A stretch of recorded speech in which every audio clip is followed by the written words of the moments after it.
Hello' মোৰ মৰমৰ বন্ধু বান্ধৱীসকল, কি খবৰ আপোনালোকৰ? আশা কৰোঁ আপোনালোকৰ সকলোৰে ভাল আৰু মোৰো ভালেই। আজি আমাৰ গাঁৱত এখন ভাওনা আছে আৰু সেইটো কাৰণে আমি ওলাই মেলি ৰাস্তামুখত পদূলিমুখত ওলাই আহিছোঁ। আপোনালোকে গমেই পাইছে চাগে কিহৰ কাৰণে আমি আছোঁ। আজি সেই দেখিছেনে বাৰু? সেই যাক দেখিছেনে? সেয়া হৈছে ভাগৱত এতিয়া লৈ আনিছে আৰু গোটেই গাঁওখনো ঘূৰাব আৰু আমি এয়া ৰখি আছোঁ বগা চাদৰ এখন লৈ আৰু মাও আহি পালেহি। বগা চাদৰখন পাৰি মেলি আমি শৰাই এখন দি থৈছোঁ আৰু এয়া বেটীক শাহুমাই গামোচা পিন্ধাই ল'লে। এতিয়া আমি ৰখি আছোঁ, ভাগৱত আহি পাবহি আৰু মোৰ ভিডিঅ'টো লাষ্টলৈকে চাব।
আমিও লগতে অলপ আগবাঢ়ি আহিলোঁ আৰু বেছি দূৰলৈ নাযাওঁ, আহিমে ঘূৰি।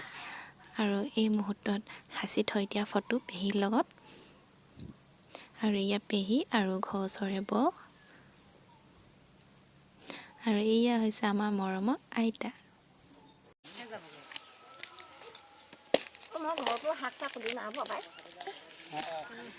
তাৰপৰা আহি আমি এতিয়া আমাৰ নিচা ঘৰলৈ আহিলোঁ। নিচা ঘৰত আজি আমাৰ বছৰেকীয়া আছে, সেইটো কাৰণে সেৱা লোৱাৰ পিছতে আমি ইয়ালৈ আহিলোঁ, বৌ আৰু মই। আৰু এইখিনি দেখিছেনে, আমি এতিয়া শাক কুটিব লৈছোঁ। বহুত দেৰিয়ে হ'ল শাক কুটা, হ'লেও আমি এতিয়া শাক কুটিব লৈছোঁ। আমাৰ বৌ দেখিছেনে কিমান ডাঙৰ কটাৰীয়েদি শাক কুটি আছে। আৰু আমাৰ ওচৰতে আছে বহুত মৰম লাগে আইতা এজনী, আলু কাটি আছে। আৰু আমাৰ বেটি ইমানেই আমনি কৰিছে দেখিছেনে গাইজ, কেনেকৈনো মোৰ কোচতে বহি আছে। তাৰ বিয়াখনতো নবহে, এতিয়া আমাৰ বিয়াখনত বহুৱাই তাই মোবাইলটো চোৱাই। তো গাইজ কি ক'ব, আমাৰ কপাল।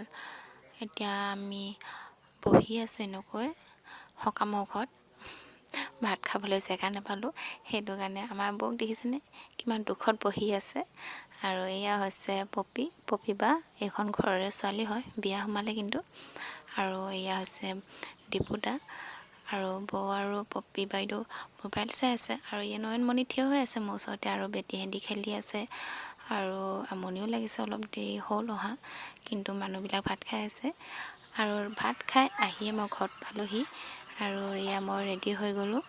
দেখিছেনে ক'ত যাবলৈ ৰেডি হৈছে, আপোনালোকে গমেই পাইছে চাগে। আজিতো ভাওনা আছিলে ন, সেইটো কাৰণে ভাওনা চাবলৈ কাৰণে মই ওলালোঁ আৰু বেটীও উলিয়াই দিলোঁ। বাপেক আছে বহি আৰু যাব লাগিব, অলপ সোনকালে যাম, নহ'লে ছিটটোতো নাপাম চাগে। সেইটো কাৰণে মায়ে কৈছে কি সোনকালে যাম বুলি, আৰু আমি ওলাই ৰেডি হৈ গ'লোঁ। তো মা এতিয়া ওলাই আছে, মা ওলালে মানে অকণমান দেৰি লাগে, সেইটো কাৰণে ৰখি ৰখি আমনি লাগি গৈছে। ফাইনেল লুক মোৰ এনেকুৱা হৈছে, এনেকৈ যাম, চিম্পুলকৈ যাম, বেছি দূৰ নহয়, ওচৰতে। সেইটো কাৰণে চাদৰ এখন মানে গ্ৰীণ কালাৰ চাদৰ এখন পিন্ধিলোঁ আৰু।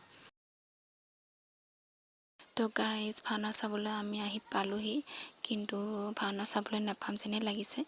গুণু বেটী আমনি কৰি আছে আৰু ভণ্টিজনী ইমান ধুনীয়াকৈ হৈ গ'ল, কিন্তু আমাৰ বেটীহে আমনি কৰি আছে। আৰু মানুহ দেখিছেনে কিমান ভিৰ হৈছে।